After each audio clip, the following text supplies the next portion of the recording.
Audio on demand from Vision Christian Media. Foundations. Sometimes I think the English language is very limited. So we use the same word for so many things. And if you say you love chocolate or you love your spouse, well, I could actually live without chocolate, but I couldn't live without my spouse and my children, you know. Foundations. Understanding the Jewish foundations of our Christian faith. With Robbo Robinson and Mandy Warby. Welcome to Foundations, where we're learning all about Shema at the moment, have been over the last few days.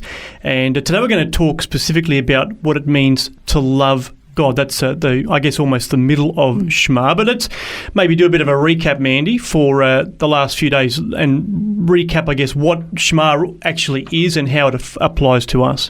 Well, Shema was a command that God gave to the ancient Hebrew people that was to hear, O Israel, the Lord our God, the Lord is one, and you shall love the Lord your God with all your heart, with all your soul, and with all your might.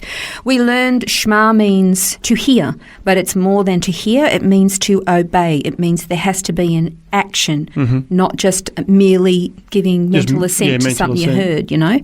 And then with the last couple of programs, we looked at the meaning of one, echad, and that it's more than just a singular item, that God is more than just this singular entity, but actually it also included being a unified entity, that he is a unique entity, that it also could mean single or the same, alone or only. So it is a very multi-level meaning word for just the word echad, meaning one. So many elements to that. Today we're going to have a look at the next element, which is to love.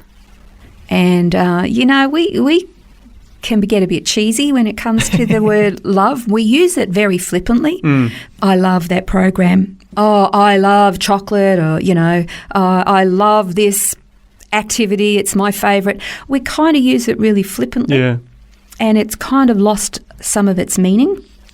Whereas when we're talking about loving God, it's got to be a lot richer than, I love God like I love chocolate. Exactly. It's got to be more rich than that. It reminds me of the song by Roma Waterman a few years back. She sang that song, I Love You More Than Ice Cream.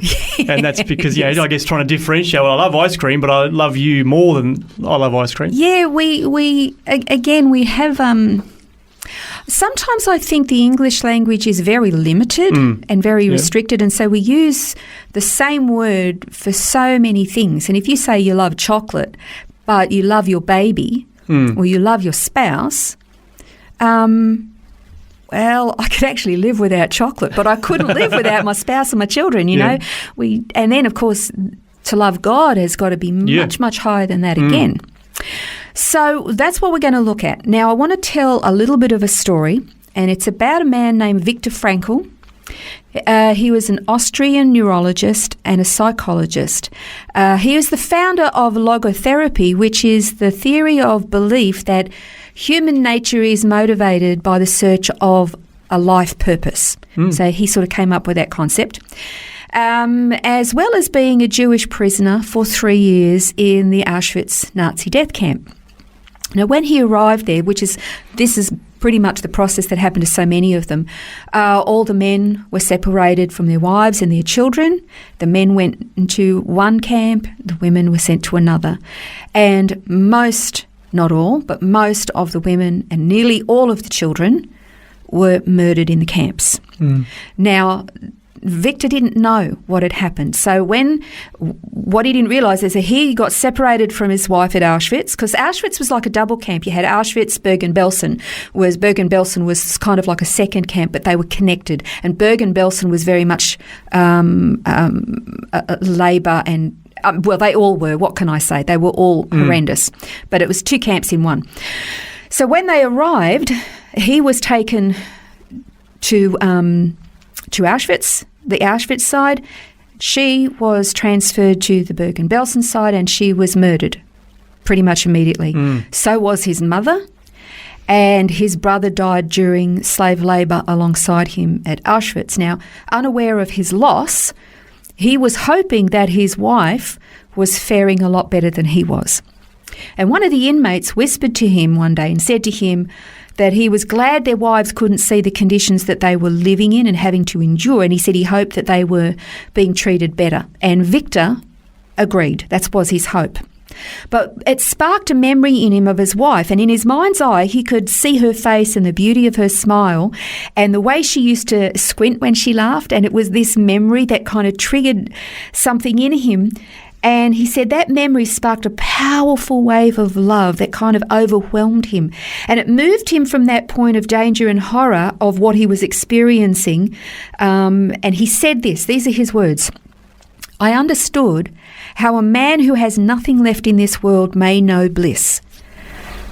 If we only for a brief moment, in the contemplation of his beloved, and for the first time in my life, I was able to understand the meaning of the words, 'The angels are lost in perpetual contemplation of an infinite glory.'" So just that memory of love, it kind of got him through that intense love that he had for his wife. And in the worst moment of his life, it was that love that got Victor through. And he understood then that the angels feel this same euphoric love, knowing that they could just worship God for eternity. Now, Shema embraces love of God, okay? Now, when in Matthew 22:37 to 40, this is what Jesus replied to the scribe who said, "What's the greatest commandment?" And we've gone over this a lot, and we should keep it in our mind all the time. "You shall love the Lord your God with all your heart, with all your soul, and with all your mind. This is the greatest commandment, the first and greatest commandment. And the second is like it, you shall love your neighbour as yourself." On these two commandments depends all the law and the prophets. Okay, so, and you shall love. When he's saying that, that's like a command, but how do you command somebody to love? Love the Lord your God with all your heart, with all your soul, and all your strength. How do you make that commandment? And we've looked a little bit at the difference between a Greek and a Hebrew philosophical worldview. Now, the Greek worldview, which is what we are heavily influenced in, is that when you experience an emotion, then you respond with an action. But in the Hebrew, the worldview is that you obey with the action, so you obey the command. The action is followed by a consequence of the action, and the consequence is followed by the emotion.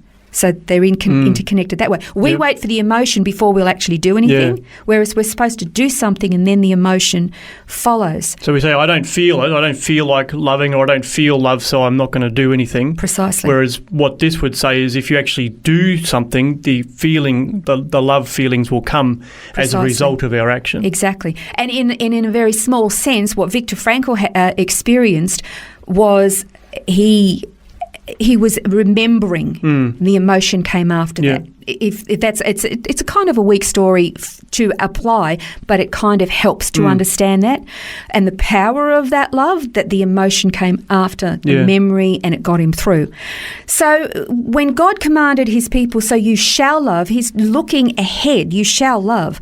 I mean, they were experiencing, like particularly in the wilderness, what they were experiencing was not particularly pleasant. So you can't imagine warm, gushy feelings there, but he still made this command. So if God has commanded that we love him, then we actually can love him, but it comes from a place of obedience, which is what Shema is. Shema, obey me, Israel, and you shall love the Lord your God. And from that, we then move into action and obedience. Out of that, the consequence for our obedience comes, and out of that we feel this gratitude. I mean, when you think about in the New Covenant, it says that he loved us first and then we loved him. Yeah. Because it said, while he loved us, we were still his enemies. Yeah, that's right. And so you all of this kind of balances together. So we will look a little bit more at love in the next program, because there's a lot more to it than just this. We've just scratched the surface a little bit. Scratch the scratch, I think. This is Foundations. We will explore love as a part of Shema next time.